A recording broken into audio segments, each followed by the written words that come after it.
So Neil, if you had to choose between entering a market that is saturated but with a differentiated product versus going into an emerging niche, what would you choose? So I would go into an evergreen niche in which the profit sustainability has shown itself year after year after year, because I'm not about how many units I move. I'm about how much profit per unit I will move. Because there are Okay. thousands of products in which I may only sell 1,000 units a month, 5,000 units a month or less, but I can move many of those products in the marketplace with lower threshold of competition. I can buy up the market share very quickly and they're profitable.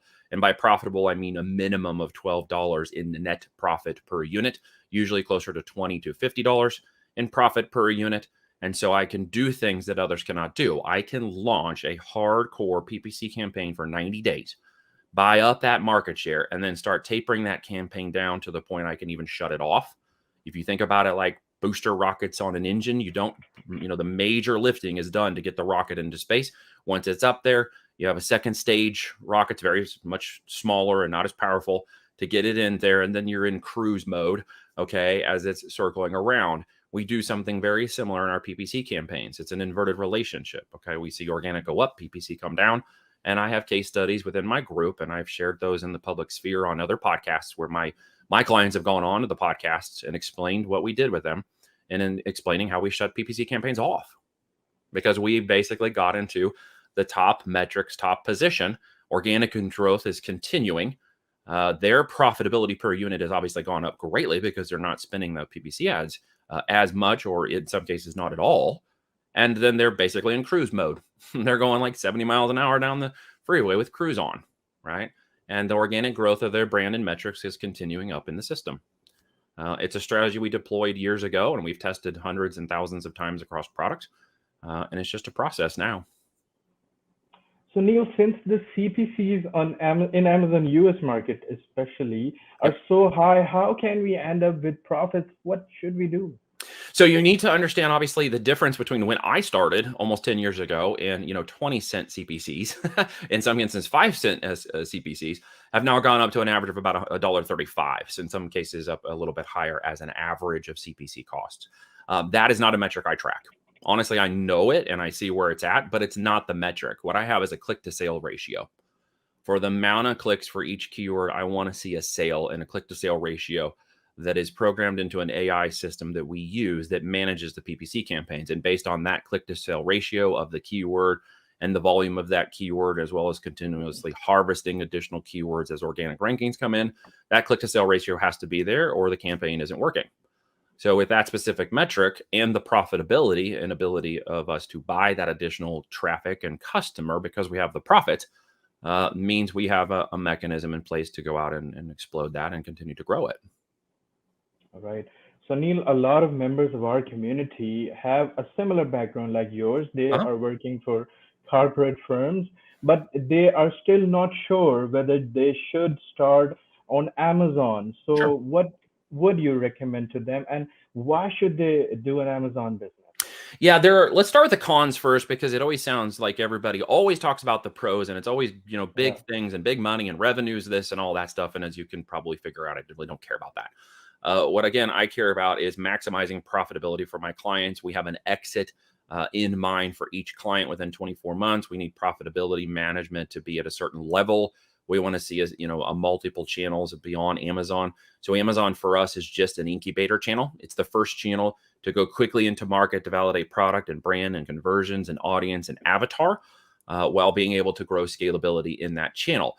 But once we validate that, once we understand that, once we see the conversion ratios and stuff going into 10 and 20 and 30% on our unit session percentages, we now know that we have market viability. So we're going to take it out direct to consumer. All right, we're going to expand beyond Amazon. But that's a whole different ball of wax. I have a saying in the country out here that you can't ride two horses with one ass. All right. So you got to pick one to ride. And so for those who are brand new, who don't understand traffic and conversions and Facebook ads and Google and all that other paid traffic and media stuff, Amazon is a great place to start and incubate your business because there are 4,000 sales a minute already. There are customers who are buying products that you can sell and make slight innovations to already.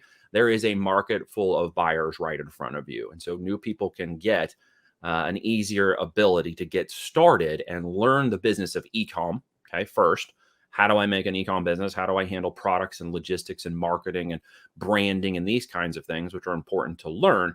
And then how do I learn how to work with Amazon? Now, Amazon is a beast. It's not a partner for you. Let's just be clear.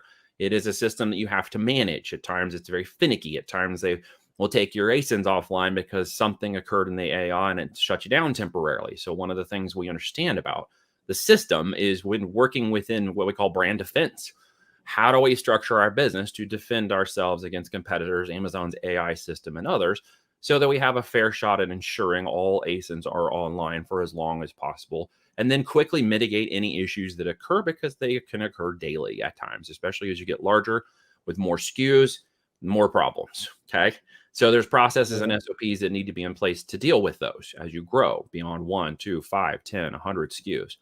So as an operational system for newbies, it is a great way to learn how to get started in e-commerce, how to brand a product, even if it only takes 10 minutes to do that, how to learn to innovate products and create private label and go through the whole process of establishing a single product unit sale of something that you created. All right. If you don't have the Facebook marketing funnel technical experience over on this end to get people to actually see your product, then Amazon is a great place to go in. Even with all of its challenges, even with all of its cons, there is a great place. Where people will fail, at the last bullet point on my list here, is to not profitably acquire a customer understanding of the product that you're selling and all the numbers and metrics required for you to take home money from that unit sold, and to truly understand how much you're taking home before taxes, appreciation, etc., and know that you're actually going to put that in your bank account. Okay. And not get caught up in the other minutia of trendy marketing, etc., but have a basic and very strong understanding of the fundamentals of running an e-commerce company first. You understand how that works, and the other aspects of this, will be learned because they're mechanical. They're not actually related to the success.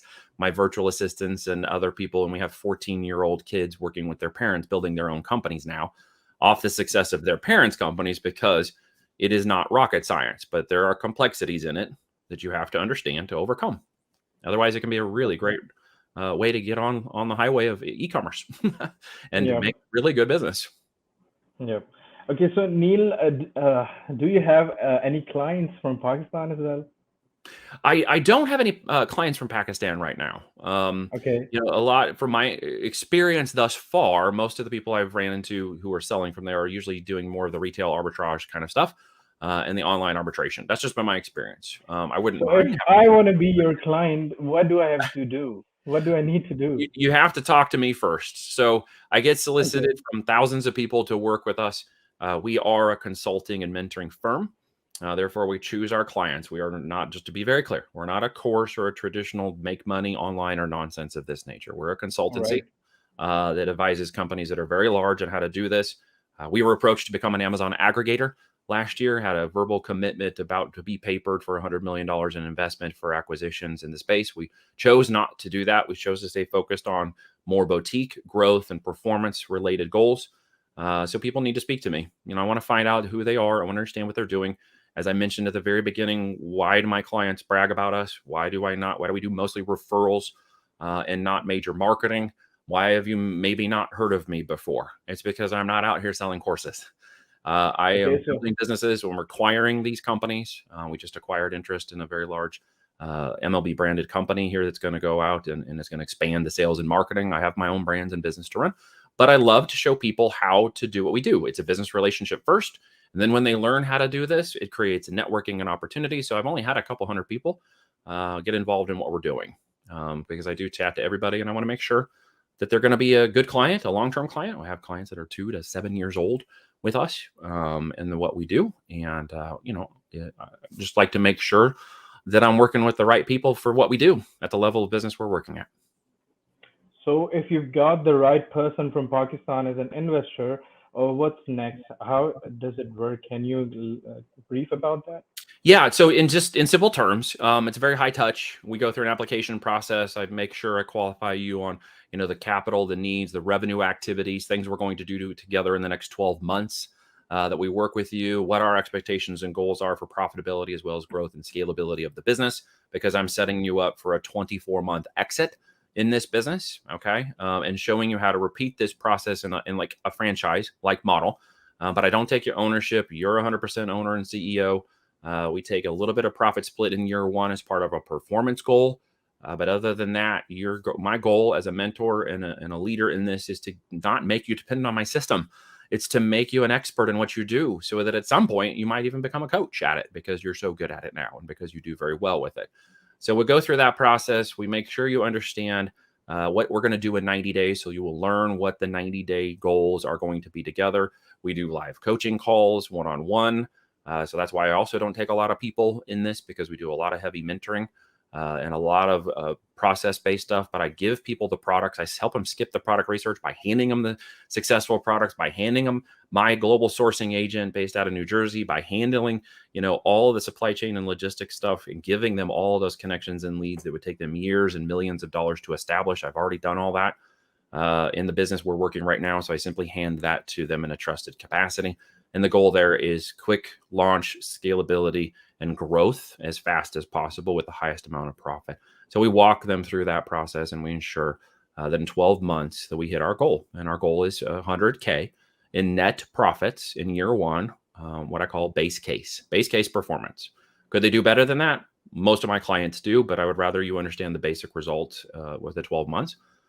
So that you understand the ROI of coming in and being involved with us, and the capital requirements of inventory launching and our marketing strategies, and that you're set up for success, because you will become a dominant brand in the marketplace.